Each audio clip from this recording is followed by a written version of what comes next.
Hey guys, welcome back to my channel. My name is Bridget Rachuene, but you can call me Pretty CEO in the building, and that's in a period. And that's what's up. Hello, hi, I'm here. No ringana. You know finish them on fight us. If them they run them no fit catch up. I know they form say I too righteous. No con they form say you too like us. You know get the time for the hate. So in today's video, I will be sharing about our system, the system regarding the graduate programs, the system regarding the graduate. Now they've graduated, and then what? These are some of the factors that might be affecting the system, and the question is, what can we do? Is it within our control? Can we do something? It's all up to us to discuss. I feel like the government have tried enough to open, or rather increase, the access to universities for everyone across the country, but they did not necessarily increase the job opportunities. They have tried. I will tell you why I'm saying that they are actually trying, but the demand is not meeting the supply. So the equilibrium is not it. The whole thing, it does not hit the equilibrium. Okay, so the first factor is, I want you to understand and to know that universities are running as a business. So unis are a business. Unis are taken as a business because they do have the budgets, they do have the actuals. That is why in most cases you will find that someone was accepted and then they did not enroll for that qualification. They will be given a time frame for them to register within that specified time frame, and if they miss it, then they give another deserving applicants an opportunity to enroll for that. So meaning they do have a target to meet. They are running a business. Because if we are being honest right now, it doesn't make sense for someone to go and study contact center for 3 years, unless if you will study that course and it will open other doors for you. But we need to be very honest with ourselves. Expectation is, after graduating, they will work. After graduating, they will now start a career. That's the expectation. That is the system we are in. You go to uni, you come back, you graduate, and you are working. So now you go to uni and you study contact center, and then you come back. And your expectations and the reality are not the same, because honestly, why will one go to uni and study contact center? First of all, maybe it might be lack of information. Number two, it might be because they were very desperate for them. They wanted to see themselves studying. Therefore, that is why they just took any available course. But we need to actually make a choice and don't move by desperation, because in most cases, why will you go to school and study entrepreneurship straight from high school? You go and study entrepreneurship. I'm not saying don't study entrepreneurship, but I'm saying if your expectation is to work immediately after graduating, then some courses are not for you. Some courses are not for you. You can't go to school and study sports management, because in most cases that course itself, you will do more of voluntary work. Hence I'm saying, like, you need to sit down and write all your expectation and check your preferred course, if that course of yours will meet your expectation, right? That's the first step. Number two also, but please mind that some other courses, they are a door for you, or rather some other courses will open some doors for you to study further. For example, maybe I don't qualify for a national diploma in law, so but then I qualify for a national diploma in legal assistance. Therefore, what I can, and my dream is to be a lawyer, meaning I need to acquire an LLB. So meaning I can go to school and study legal assistance, working on my way up to get my LLB. Due to my matric results, I might not qualify for LLB straight. Therefore, I will start by the foundation of it. I will start by studying a course that will put me there one day. You get my point. The same thing as entrepreneurship. You can study entrepreneurship, working on your way up on getting your MBA, on getting your BA, your a degree in business administration. So some courses, basically, they are there just to open doors for you. But then the question is, who will fund that, right? Because another trend I've seen that most students are doing, and this is not good, this is not cool, because you are wasting time, you are wasting money. So they register a course only for a year and they change it the following year, and there are reasons for changing, or rather for registering that course, is because I don't want to stay at home. And it's giving, then why are you wasting your time? Why are you wasting money, right? Because it's a lot that is involved in this thing, and sometimes I feel like unis should be very strict when it comes to this, because they are wasting, most especially about kids who are funded by NSFAS, wasting money. Now you, maybe for example, your course is for 3 years. Now you studied for a year, and then the following year you are changing a course, meaning you will luckily in some modules you'll be accredited, but then the mere fact is you have wasted a year.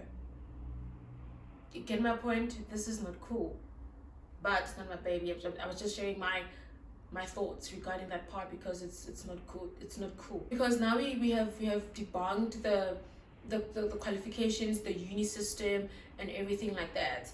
Now we all understand that we need to study courses that are in demand. And unfortunately in our country, employment for graduates is very bad. Even doctors are unemployed. And this takes me to the first part that I said when that I mentioned that our supply doesn't meet demand. The demand is high but the supply is low. I get it that our government tried so hard to make education very accessible and free for all, or for most rather, and companies, they do have bursary programs as well that they fund underprivileged kids and for them to study.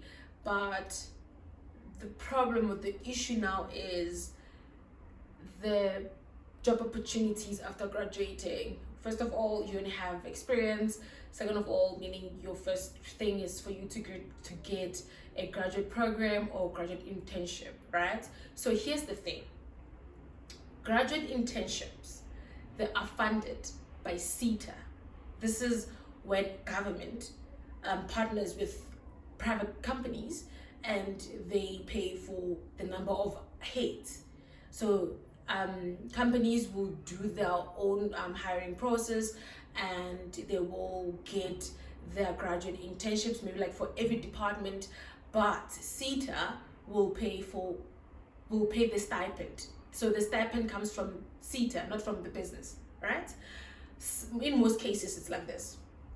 Graduate programs now, this is self-funded. The business itself, they fund this program. So meaning we have two programs that are different. One, graduate internship. Two, graduate programs, right? So here's the thing.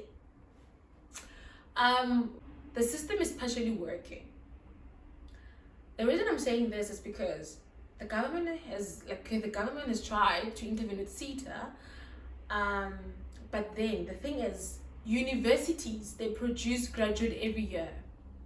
Let me just make a practical example, and I'll only focus at unis around Gauteng. We have UP, we have UJ, we have TUT, we have VUT, we have FITS. And I won't mention the private institutions because the stats will go up. Let's use these 5 universities as our population, right? So let's say, for example, these unis, they all offer degree in human resources. And every year, because I've seen, so every year, let's just say they have like 150 graduates in this program, right? So meaning 150 from UTT, 150 from UP, 150 from UJ, 150 from VITS, 150 from VITS, and 150 from VUT. This one is 750 students per year. Now we go back to these programs. Graduate internship is from 12 to 24 months. Graduate program is for 3 years max.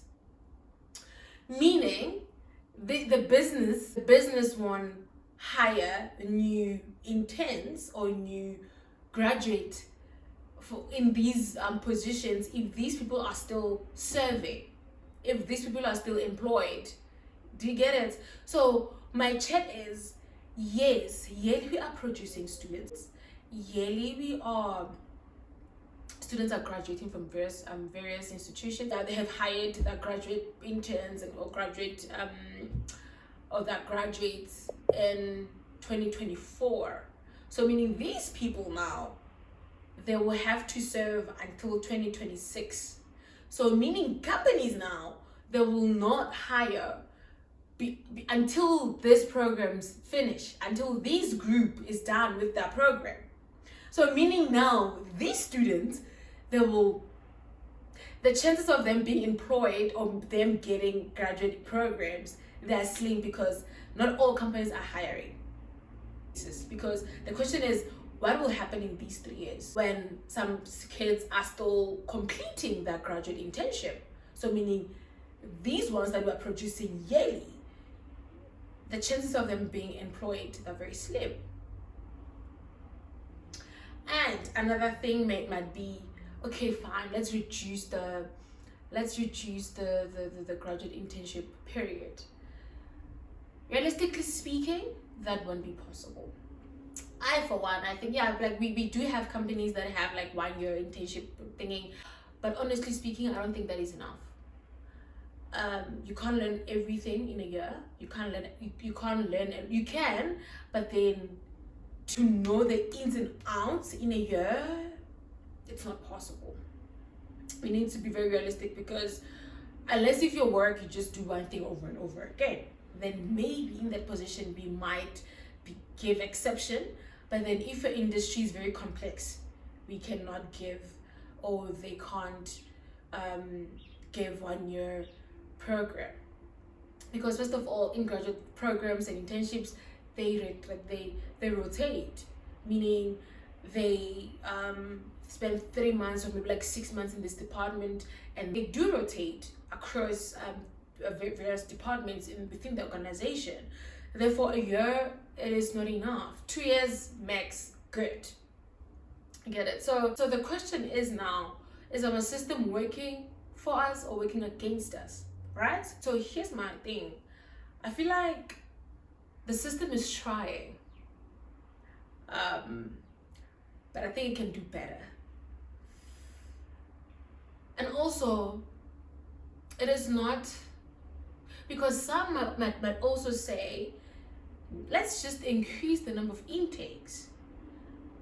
Maybe in some departments that's very realistic to have more than one head, but in most departments that's not realistic. We can't have 5 people in HR. 1, 2, or 3 of them will just go to work and get paid for doing nothing. So we need to be open-minded when we are discussing about these things. I read this other article a few weeks ago about people striking at Rachuene, and the first question that came into my mind was, are they qualified to be employed? Because my chat is, yes, we have a crisis in our country. Yes, the system is partially working, but I think to fight while we have the relevant papers, because it's pointless for one to go and fight, but then if they say, okay, fine, now we are going to hire you, present your papers, and you have nothing to show.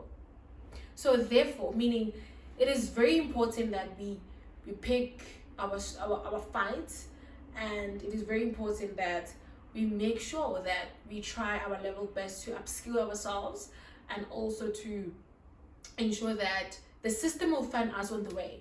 The system, yes, the other part of the system is, it has opened doors for us in the sense of we have access to higher education now, but the other side of the system, where regarding job opportunities and everything like that, it is partially working, but it's not defeating everyone. So the whole point is, so rather we just need to be very strategic. And hence in the previous video I've mentioned that I think we need to have regular, or we need to normalize having HR sessions or engagement sessions, or more like probably events or something with HR that will actually help us to understand what they are looking for, how we need to sell ourselves. Yes, I know for sure this is beyond us. This is not within our control. Who decide on what? It is not within our control. But then what is in our control is for us to acquire relevant qualifications, is for us to be able to sell and to speak and to sell ourselves in interview rooms. And that is within us. Also prayer, like grace. This industry requires grace, requires favor, honestly speaking. Lastly, I would say, as much as we are fighting, but there are people who are abusing their power in a sense of who knows who and who, therefore they will get that job opportunity, or they will be employed without going the proper hiring process. That is not cool. If you are that person, change your ways.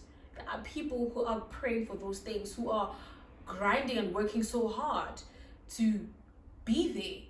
But just because you know somebody, just because someone knows you, yeah, what is the company doing? What are they looking for? Do you have what they're looking for? Then we can talk. Maybe like you can talk with them. But just being there for the sake of showing face, no, it's not cool. It is not cool. So this is me just saying, okay, yes, it requires grace. Yes, we need to be very strategic when we are dealing with these things, because we can see that the system itself, it is not fully working, right?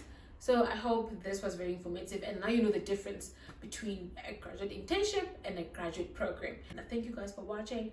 I will see you next time. My name is Bridget. I'm back on it. You can put 100 grand on it. Anything I said, I'll stamp on it.